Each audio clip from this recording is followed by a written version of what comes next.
دوستو کعبہ بیت اللہ کے بارے میں کون نہیں جانتا۔ محبت کی وجہ سے ہر مسلمان نے کعبہ کی تصویر ضرور گھر میں لٹکائی ہوئی ہوتی ہے۔ دوستو میں آپ کو آج کعبہ کے بارے میں 10 ایسی باتیں بتاؤں گا جنہیں شاید آپ نے پہلے کبھی نہیں سنا ہوگا۔ دوستو خانہ کعبہ مکہ کے پہاڑوں میں ڈھلوان والی جگہوں میں موجود ہے، جس کی وجہ سے جب بھی بارش ہوا کرتی تھی تو وادی میں سیلاب آ جایا کرتا تھا اور خانہ کعبہ کے چاروں طرف پانی اکٹھا ہو جایا کرتا تھا، اور اس وقت اس پانی کی نکاسی کے کوئی خاص اسباب نہ تھے، لیکن مسلمان اس وقت بھی خانہ کعبہ کا طواف کیا کرتے تھے اور تیراکی کر کے طواف کرتے تھے۔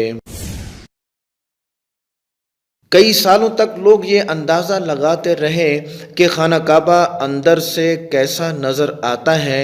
وہ لوگ بڑے خوش نصیب ہیں جن کو خانہ کعبہ کے اندر داخل ہونے کی سعادت حاصل ہوئی، اور ایک خوش نصیب اور بھی ہے جس کو خانہ کعبہ کے اندر کی تصویر لینے کی سعادت حاصل ہوئی۔ پھر لاکھوں کروڑوں لوگوں نے یہ تصویر آن لائن دیکھی اور انڈین لوگوں کے وہم بھی دور ہو گئے جو یہ کہتے تھے کہ ہمارے دیوتا کی مورتی اندر رکھی ہوئی ہے۔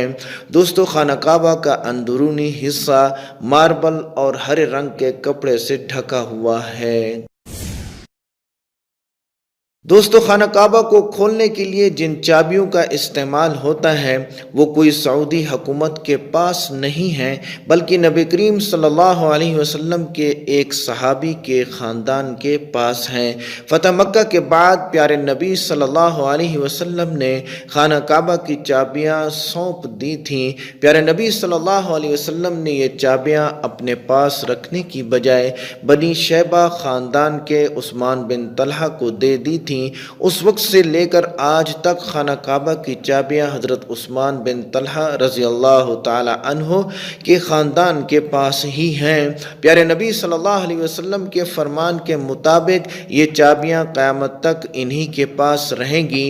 حضور صلی اللہ علیہ وسلم نے فرمایا تھا کہ اے بنی طلحہ، یہ چابیاں روز قیامت تک تیری تحویل میں رہیں گی، سوائے اس کے کہ وہ زور زبردستی غیر اخلاقی طریقے سے چھین لے جائیں، لیکن وہ شخص ظالم ہوگا۔ کیا آپ کو معلوم ہے خانہ کعبہ کی تعداد 2 ہے؟ خانہ کعبہ کے بالکل اوپر آسمانوں میں ایک کعبہ اور بھی ہے جسے حدیث پاک میں بیت المعمور کہا گیا ہے۔ نبی کریم صلی اللہ علیہ وسلم نے معراج کا واقعہ سناتے ہوئے فرمایا کہ جب مجھے بیت المعمور دکھایا گیا تو میں نے اس کے بارے میں حضرت جبریل علیہ السلام سے پوچھا تو انہوں نے فرمایا یہ بیت المعمور ہے جہاں روزانہ 70,000 فرشتے اللہ کی عبادت یعنی طواف کرتے ہیں، اور جب وہ یہاں سے چلے جاتے ہیں کبھی واپس بھی نہیں آتے، مطلب ہر دن ایک نیا دستہ یہاں آتا ہے۔ دوستو ہم لوگوں کو خانہ کعبہ کے کالے کپڑے اور سونے کے دھاگوں سے سلے ہوئے غلاف کو دیکھنے کی ایسی عادت ہو چکی ہے کہ ہم خانہ کعبہ کو کسی دوسرے رنگ میں تصور بھی نہیں کر سکتے۔ مگر کیا آپ کو پتہ ہے پہلے خانہ کعبہ پر مختلف رنگوں کے کپڑے بھی پہنائے جاتے تھے، جن میں ہرا، سبز، لال اور سفید رنگ شامل ہے۔ جس کپڑے سے خانہ کعبہ کو کور کیا جاتا ہے اسے کسوہ کہتے ہیں۔ یہ کپڑا خالص ریشم کا بنا ہوتا ہے۔ اس پر قرآن پاک کی کئی آیتیں سونے کے دھاگے سے لکھی ہوئی ہوتی ہیں۔ ہر سال حج کے دوران 9 ذی الحجہ کی فجر کی نماز کے بعد غلاف کعبہ کو چینج کیا جاتا ہے۔ ہر سال غلاف کعبہ پر $60 ملین یعنی 9 کروڑ 30 لاکھ کے لگ بھگ خرچہ آتا ہے جو کہ سعودی حکومت خرچ کرتی ہے۔ دوستو کعبہ کعب کا عرض ہوا کرتا ہے یعنی چوکور۔ حضرت ابراہیم علیہ السلام کے وقت کعبے کا ایک حصہ گول ہوا کرتا تھا جسے آج ہم حتیم کہتے ہیں۔ حتیم کعبے کا ہی حصہ ہے۔ آج آپ دیکھتے ہوں گے کہ طواف کرنے والے لوگ حتیم سے باہر سے ہی طواف کرتے ہیں۔ دراصل ظہور نبوت سے پہلے جب قریش نے کعبہ کی تعمیر کی تھی تب وہ حلال مال اکٹھا کرنے میں ناکام ہو گئے تھے اور وسائل کی کمی کی وجہ سے انہوں نے کعبے کے اس حصے کو چھوڑ دیا تھا۔ دوستو، آپ نے کبھی غور کیا ہے کہ حجر اسود ہمیشہ چاندی کے کوچ میں ہی کیوں گھرا رہتا ہے؟ کچھ لوگوں کا کہنا ہے کہ دشمن کی فوج کی طرف سے پتھر کے لگنے کی وجہ سے ٹوٹ گیا تھا جب وہ دشمن مکہ پر قابض تھے۔ اس وقت یہ پتھر حضرت عبداللہ بن زبیر رضی اللہ تعالی عنہ کی ملکیت میں تھا۔ بعض ذرائع کے مطابق حجر اسود بحرین سے تعلق رکھنے والے اسماعیلی گروپ کے خمارٹین کے ہاتھوں ٹوٹ گیا تھا۔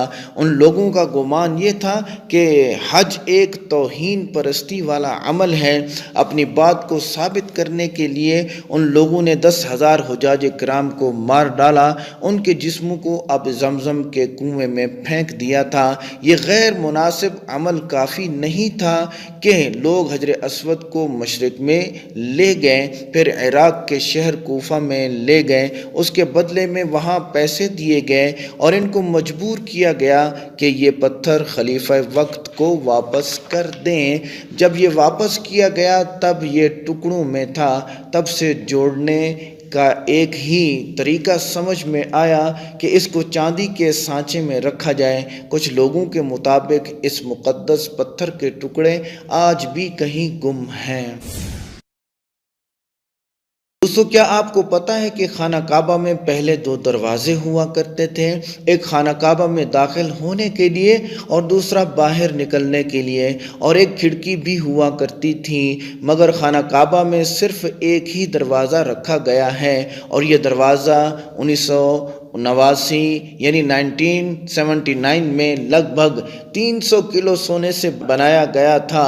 اس سے پہلے یہ دروازہ چاندی کا ہوا کرتا تھا اور جو پہلے کھڑکی ہوا کرتی تھی اس کو بھی ہٹا دیا گیا تھا۔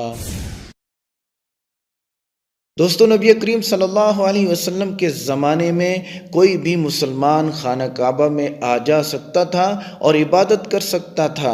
خانہ کعبہ ہفتے میں 2 بار کھولا جاتا تھا، مگر آج کے زمانے میں مسلمانوں کی تعداد اور دیگر وجوہات کی بنا پر خانہ کعبہ کو سال میں صرف 2 مرتبہ کھولا جاتا ہے۔ اس میں بھی اعلیٰ شخصیات اور خاص مہمان ہی خانہ کعبہ میں جا سکتے ہیں۔ دوستو، خانہ کعبہ کو کب، کیسے اور کیوں تعمیر کیا گیا؟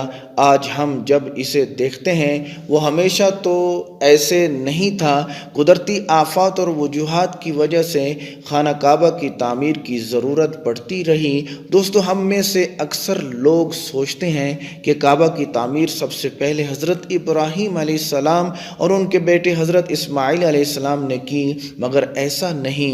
روایات میں آتا ہے کہ اللہ نے جب حضرت آدم علیہ السلام کو زمین پر بھیجا تب حضرت آدم علیہ السلام نے اللہ کے حکم سے خانہ کعبہ کو تعمیر کیا اور مختلف پہاڑوں سے پتھر لا کر کعبہ کی بنیاد رکھی۔ اس کے ہزاروں سال بعد جب حضرت نوح علیہ السلام کے دور مبارک میں جب طوفان نوح آیا تب خانہ کعبہ طوفان کی وجہ سے بہہ گیا، مگر کعبے کی بنیاد بچی رہی۔ بعد میں حضرت ابراہیم علیہ السلام نے اللہ کے حکم سے اپنے بیٹے حضرت اسماعیل علیہ السلام کے ساتھ مل کر اسی بنیاد پر خانہ کعبہ کی پھر سے تعمیر کی۔ پھر نبی کریم صلی اللہ علیہ وسلم کے زمانے میں ظہور نبوت سے پہلے قریش والوں نے پھر سے خانہ کعبہ کو تعمیر کیا۔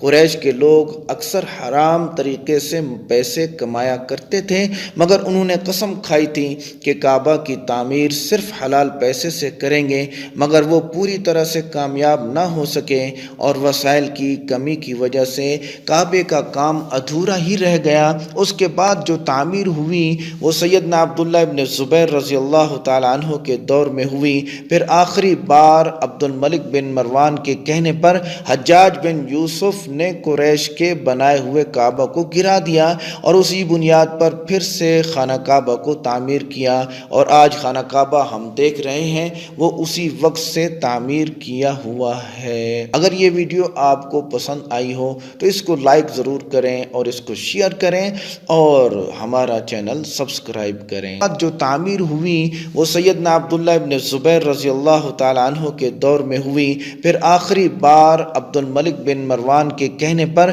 حجاج بن یوسف نے قریش کے بنائے ہوئے کعبہ کو گرا دیا اور اسی بنیاد پر پھر سے خانہ کعبہ کو تعمیر کیا، اور آج خانہ کعبہ ہم دیکھ رہے ہیں وہ اسی وقت سے تعمیر کیا ہوا ہے۔ اگر یہ ویڈیو آپ کو پسند آئی ہو تو اس کو لائک ضرور کریں اور اس کو شیئر کریں اور ہمارا چینل سبسکرائب کریں۔